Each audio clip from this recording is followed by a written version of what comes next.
of absolving. Now, years ago, though, you were accused, I even think convicted of manslaughter. Yes, I was. You know what I mean? Unfortunately, it was the frustrations of the ghetto expressing themselves, and I happened to get the misfortune of being instrumental in the fatality of a fellow human being.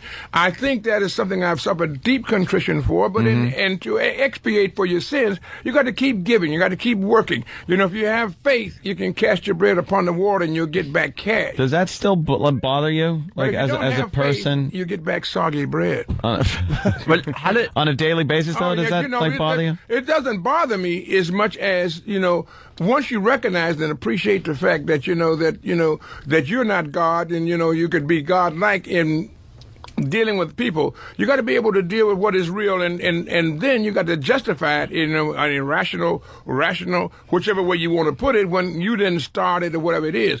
But it's a thought, Anthony. You know what I mean? You can never just really wash it away. You got to go out and try to do good for others. You know what I mean? But contributing and giving, make up for it in other ways. Hey, how did it? But to get serious for a second, how did it feel to kill a man?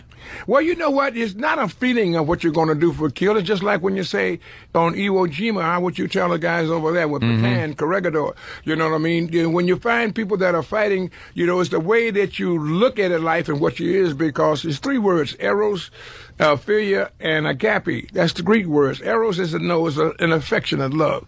Philia is like a brotherly love, you know what I mean? A family love, whatever. And agape is the love of the human personality. I may love you because you're a human being, but I may not like your ways. Your ways may be disdain. It may be something that would be not appropriate, you know what I mean? But you still got to be respected for being a human personality.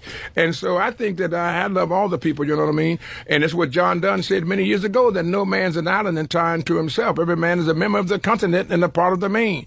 So therefore, do not send for whom the bell tolls. The bell tolls for thee. You know what I mean? Yes, you know what I mean? So I got to believe in John. He said, every man's death diminishes me. So I'm involved with mankind. So it felt good. You were 13 years old. Opie, baby! Yeah, Opie, go, Jim, go. Damn. This is, and I don't want to be your third kill. We're all right, right? Yeah, you're all right, man. Well, you're all right. The first time. Oh, ye of little faith, get thee behind me, Satan. A guy tried to rob one of your places, and it was really justifiable homicide. Yeah. You were defending Yes. your place of business. Yes. And I think that's one thing, is the reputation has gotten out. Don King doesn't play. Yeah. Don't screw around with Don King. Just deal with him in a certain way, and you'll be fine. Don't? Well, it could get ugly. Well, you got to think about John Paul Jones, and I think about him quite often. When this John Paul Jones' ship was sinking and the water was over the portholes, and the British commander yelled out to John Paul Jones, "Do you surrender? Do you surrender?" And John Paul Jones retorted, "I have not yet begun to fight." You know what I mean? So you got to keep fighting for this great nation called America, and that's what I do. You know what I mean? Because this is the greatest country in the world, regardless of the many iniquities and injustices that we have to suffer, and there are many. You know what I mean? But the fact of the matter is, you must challenge America to rise up to what it could be: one land, indivisible, with liberty and justice for all. We hold these truths to be self-evident, that all men are created equal, endowed by their Creator with certain inalienable rights, among these which are life, and the pursuit of happiness. Well, the thief got to live too. You got to understand too. You know what I mean? Not just according to what he's stealing for. Is he stealing to feed his family? Right. Or is he just stealing to take Opie's money? You know what I mean? It's a different thing. Now, Opie has so much, he should share it. I couldn't agree more. Yes. All right, that's what we've been saying for years, Don. Madison Square Garden, October 6th. Yeah, the big plug. We got to take a break Saturday here. Night. Let's hear the great Don King. But don't touch that, dog, because we'll be right back. 92.3 K-Rock. And with Opie and Anthony. But right now, the Garden is in command. Jim Dolan is calling on you. Don King is calling you. Ken Hirschman is calling on you. And America, Mayor Bloomberg, and everyone else, we are saying this is the greatest city in the world. Let's demonstrate that to friend and foe alike around the world, so when the cameras hit you, everybody will be seen, and everybody is important. We all are stars. So let's be a star at faith, hope, and glory. October 6th, this Saturday at Madison Square. Very cool. And Don, take us to break by doing a promo for the Opie and Anthony show and the great Jim Norton, please. Oh, yes. Okay, ladies and gentlemen, we're about to take a break now at Opie and Anthony and Jim Norton. That's our comic. He's to keep you smiling. And we want you to be right there when we come back. So don't touch that dial. We'll be right back. This is Aaron Sheik, World Wrestling Federation, 3-time champion, All-American AAU champion. Pleasure for me to the Anthony and Opie bring me here to New York to I say hello to all my wrestling fans and everybody know I'm the real Middle Eastern come to the greatest wrestling country and most famous city in the world, Manhattan, Madison Square Garden. I come 3 times champion. I want to say hello to all my wrestling fans, especially all American and also my Iranian friend. خدمت همه شنوندگان ایرانی عزیز سلام عرض میکنم. همه دنیا آرون شیخ خسرو وزیری رو میشناسن. Pleasure for me to I come back here again one more time to I talk to the Opie and Anthony, and pleasure for me always. Yeah, you're checking out the Opie and Anthony Show. We want to play What Did We Learn on the Opie and Anthony Show today? If you got one, 877-212-ONA. Kevin from Connecticut is just amazed by our Don King interview. Opie, Anthony, and Jimmy, 6 of the biggest balls in history. Kevin from Connecticut, wait, did you just ask Don King how it felt to kill a man? And did he answer you? We're going to have to go through the tapes and see what he said. We're going to have to replay that maybe tomorrow or something. Decipher it. And figure out what questions he actually answered during that interview. Yeah. He's an amazing guy, man.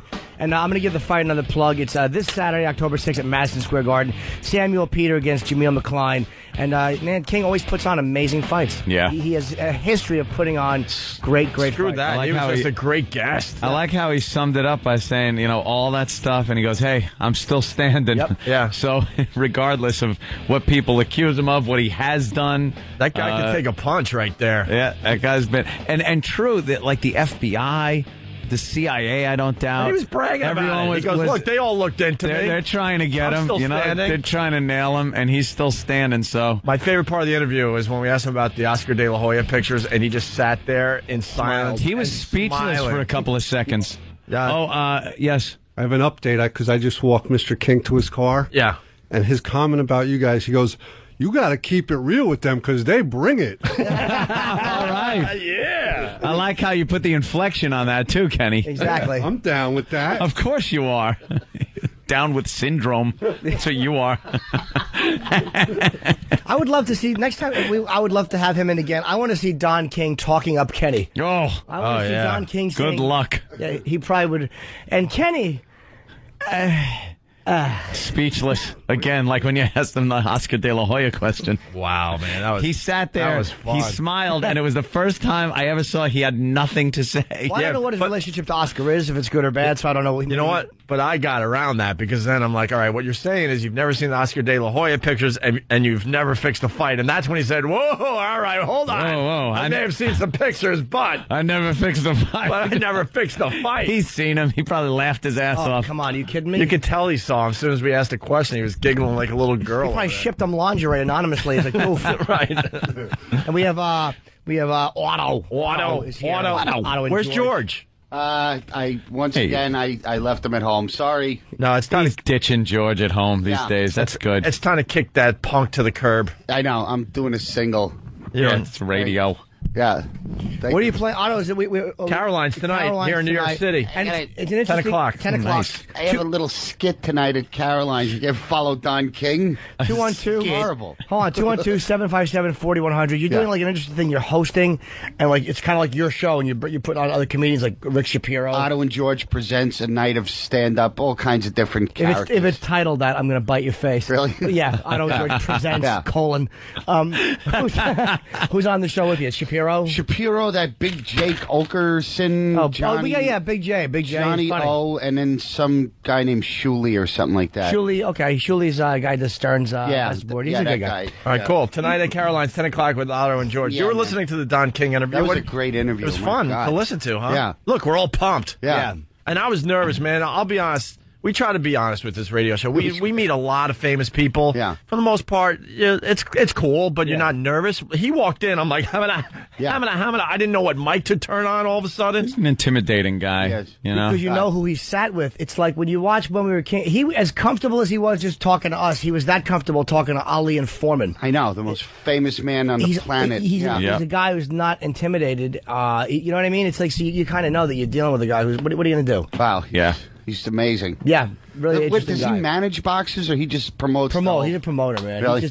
He's a talking machine. He can promote anything. He made me want to see that fight. And I don't know who these guys are. And I want to see the fight. Yeah. I want to listen to this radio show after he promoted it like that. I know, boy, people are going to be let down. Right.